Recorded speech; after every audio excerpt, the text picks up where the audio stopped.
Pessoal, estou tirando um tempo aqui para conversar com vocês sobre a nossa fé, sobre a fé cristã.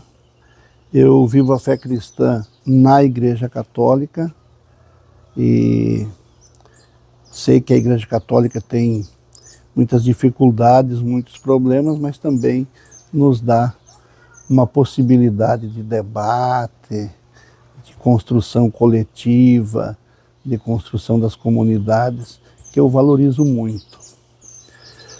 Mas o que eu queria comentar com vocês é algumas coisas que me deixaram bastante impressionados. Eu fiz tempos atrás alguns vídeos, publiquei aqui nas minhas redes, sobre alguns temas, sobre o moralismo e o fanatismo, também sobre essa ideia de que é preciso salvar as almas, e também uma crítica que eu fiz e faço a alguns religiosos católicos que procuram colocar pesos de pecado sobre os outros. A maioria deles são pregadores, pregadores digitais, pregadores de grandes massas, usam muito as redes sociais, pregadores de redes sociais, e com os quais eu tenho diferenças, até divergências, porque isso é permitido e isso é saudável na nossa vida de fé. O que me impressionou foram as reações, que continuam vindo, são muitas reações. Os vídeos, eles tiveram um grande, como é que se diz, um grande alcance, muita gente interagiu, muitas interações.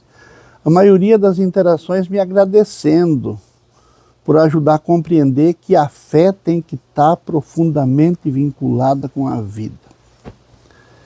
Que a fé não faz sentido se for uma fé no espaço, para um consolo pessoal. Ao mesmo tempo dizer que a fé não é para tristeza, para a gente viver se sacrificando em nome de Jesus, aquela história de que Jesus sofreu. Jesus sofreu sim, mas para que nós não sofrêssemos tanto, que não sofrêssemos mais. E para nos ajudar a encarar e viver bem quando o sofrimento vem, que o sofrimento faz parte da vida. Mas o projeto de Jesus não é fazer as pessoas sofrer. O que me impressionou é que muita gente lá me manda me converter. Eu agradeço. Todos nós precisamos de conversão e estar permanentemente em conversão. Conversão é um processo diário, porque a gente sempre tem muitas coisas que precisa melhorar. Muitas coisas que precisa mudar. Então, converter-se é muito bom. Agradeço os que se preocupam com a minha conversão. Mas alguns dizem que eu sou herege, outros dizem que eu já estou no inferno, outros dizem que eu sou um frei que não vive a fé, porque eu me movo no compromisso social, trabalho que as pessoas se organizem para ter seus direitos. Então veio muita crítica nesse sentido. Eu gostaria de comentar com vocês, os que me acompanham. Eu sei que tem muitos aí que eles já estão com a cabeça muito incrustada de ideias e que vai ser difícil abrir o coração e a mente para ouvir melhor, para tentar entender melhor o nosso compromisso de fé. As coisas que mais me chamaram a atenção, além de pedirem que eu me converta. Uma delas é sobre o pecado. Como eu falei que contra o moralismo e o fanatismo, o moralismo é aquele negócio de ver pecado em tudo e principalmente nos outros. E pecadinhos, essas pregações desses freis e padres midiáticos enchem a cabeça do povo com pecado, a maioria ligado a sexo. Aí eles me perguntam lá para mim, então o pecado não existe mais? Então eu posso comungar?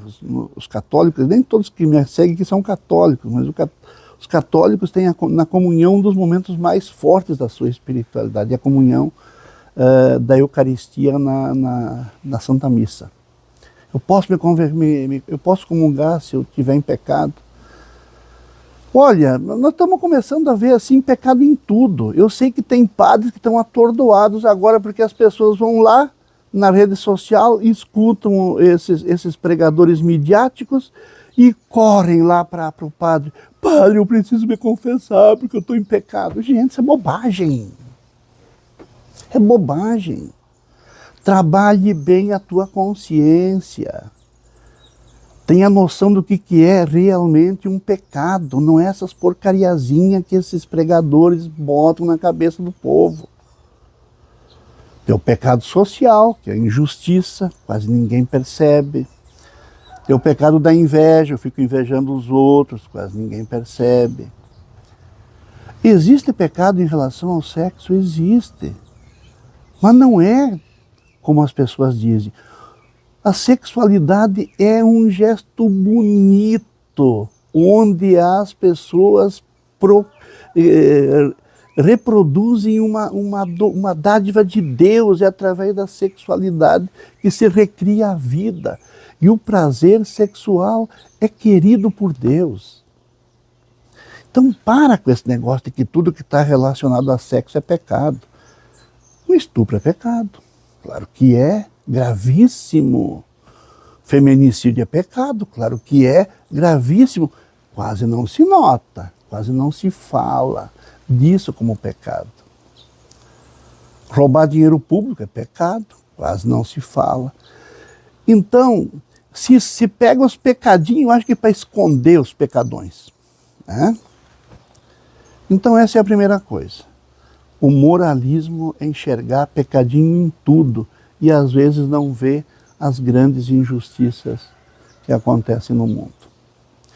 Com isso não estou dizendo que as pessoas não devem confessar. O que eu estou dizendo é o seguinte: confessa dentro daquilo que estabelece a igreja, pelo menos uma vez por ano na Páscoa da Ressurreição, ou quando tiver um pecado gravíssimo. Isso é o que está estabelecido. Ou quando precisar um conforto de um sacerdote, muitas vezes o sacerdote é um pouco psicólogo também, tem que ficar bem à vontade. Mas não esse fanatismo, sabe? Que tem que estar toda hora se confessando, senão está sujo e não pode comungar e não pode participar da comunidade. É um pouquinho a superação desse moralismo tosco que mais atrapalha a nossa fé e a nossa espiritualidade do que nos ajuda. A outra coisa que me impressionou também é muita gente falando de salvar almas. Tem aquele bispo lá de Goiás, lá, que fala muito que tem que salvar as almas. Essa CNBB que fala em salvar o planeta, a ecologia. Não, nós temos que salvar almas. Gente, esse negócio da divisão de corpo e alma não vem de Jesus. Não vem dos evangelhos. Isso vem da filosofia grega, de um filósofo grego chamado Platão, que dizia que o corpo é apenas uma espécie de invólucro onde está, e que é ruim, deficiente, cheio de problemas, onde existe a alma, que é o suprassumo da racionalidade. A alma é boa, o corpo é ruim. Isso foi Platão. Isso entrou no cristianismo aí pelo século IV, V, e entrou muito forte, e influenciou muito, mas não é de Jesus. Jesus não tem isso. Jesus fala em alma uma única vez, quando ele diz que nós temos que amar a Deus de todo o coração, com todas as forças, com toda a alma, com tudo que nós temos de melhor. É a única vez que ele fala em alma. Para Jesus, essa unidade, existe a unidade do corpo e do espírito. Hoje nós falamos o corpo, mente e espírito, né? Mas é uma unidade, não é um separado do outro. Então, ou se salva a vida toda, ou se salva a pessoa toda, ou não existe salvação. E a salvação também não é só aquele momento final lá onde eu morro e eu vou para o céu, eu vou para o inferno. Não.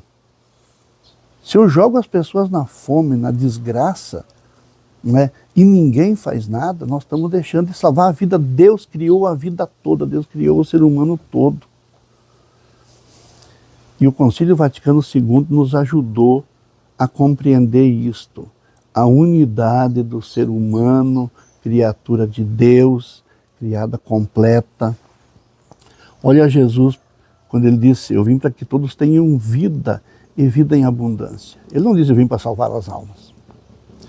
Olha quando Jesus diz lá no juízo final, eu tive fome e me deste de comer, eu tive sede e me deste de beber, eu estava doente e vocês me acudiram, eu estava sem casa e vocês me ajudaram a ter um lar, eu estava preso e vocês cuidaram de mim.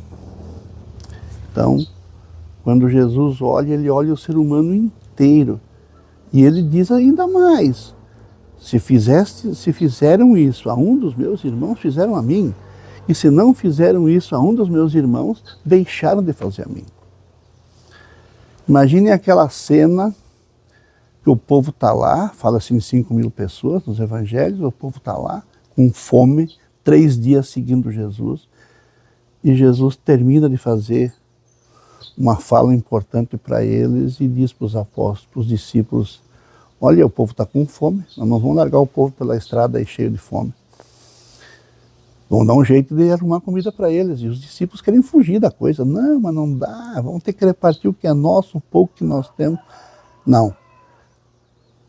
Deem vós mesmos de comer. Se Jesus seguisse esses pregadores de hoje, ele ia dizer o seguinte, meus queridos irmãos, eu já vos preguei a salvação da alma. Vão e se virem pela estrada e achem um jeito de comer. Não foi isso que Jesus fez. E o nosso fundamento é Jesus, não Platão. Não somos seguidores de Platão. Eu não sou seguidor de Platão. Eu não admito essa divisão de corpo e alma, salva a alma, o corpo que se espedace na difícil caminhada da vida. Nós temos que se preocupar com a pessoa como um todo, em sua integridade. Eu faço isso, gente, pelo seguinte, porque isso está influenciando muita gente que vem falar conosco e vem dizer, bah, mas pois é, vocês não estão pregando a salvação da alma. Nós nunca pregamos a salvação da alma. A igreja durante muito tempo pregou isso. Reconheceu no Concílio Vaticano II que estava errado.